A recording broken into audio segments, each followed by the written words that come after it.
Foundations of Amateur Radio. I recently discussed some of the notions of amateur radio as emergency response. The idea that you might jump into the breach and be a hero is appealing and often celebrated. The American Radio Relay League, or ARRL, proudly tells the story of two amateur radio emergency communication events. One of a person who fell in their bathroom and happened to have a handheld radio that they used to contact another amateur, who contacted emergency services. The story goes on to say that being part of the Amateur Radio Emergency Services, or ARES, had taught the amateurs the ITU phonetic alphabet, as if that's not a requirement for getting your amateur license. Then there's the story of two teenagers who were critically injured in a remote area. An amateur radio rescued them due to a contact with a random local amateur. Never mind that there was a local off-duty EMT who actually stabilized the patients. While you might point at this as amateur radio to the rescue, to me this is a case of people attempting to make the story about amateur radio. If the person in the bathroom happened to have a mobile phone nearby, the story would not have even made the nightly news.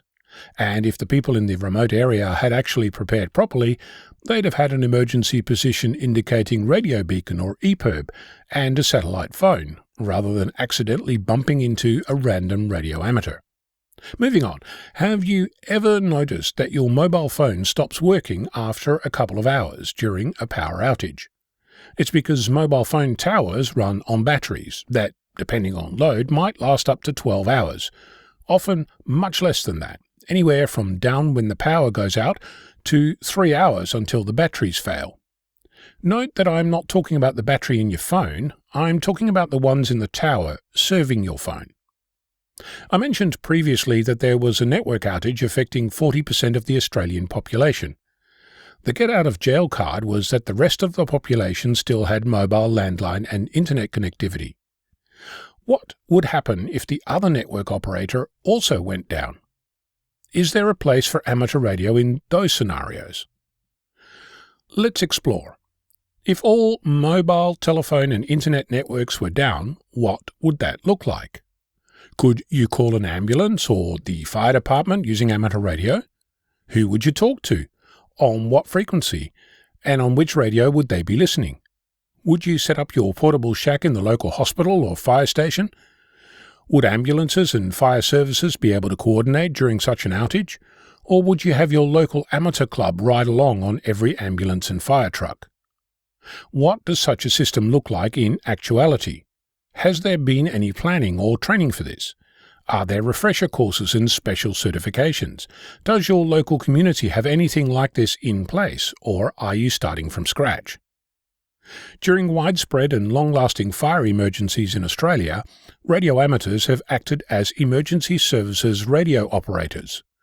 There is at least one amateur club where, years ago, the members underwent special training with the local state emergency services to learn their language and procedures, just in case it becomes short-staffed when an actual emergency occurs.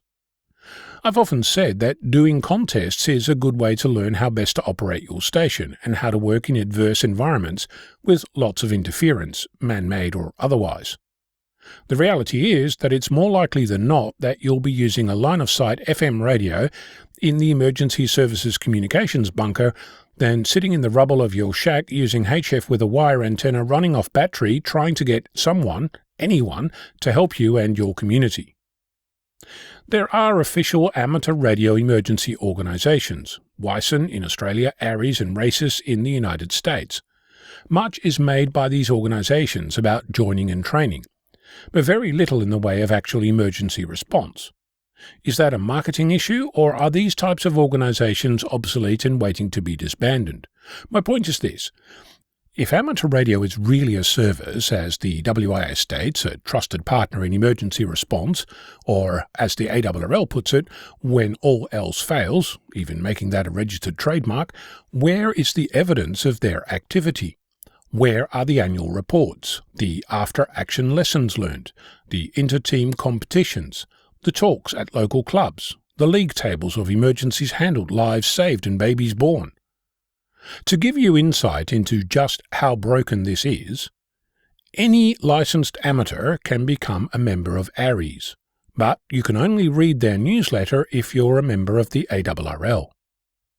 In Australia, for a while, the WIA offered a course for public safety training for radio amateurs, but only to amateurs with an advanced licence, which I discovered after spending $633.92 to print out, collate and bind the 973 pages of course material, as if those of a lesser amateur radio qualification somehow were less able to read a map, operate communications equipment, follow defined occupational health and safety policies and procedures, work effectively in a public safety organisation as part of a team or in an emergency operations centre.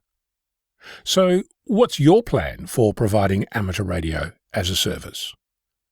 I'm Ono, Victor Kilo 6, Foxtrot Lima Alpha Bravo.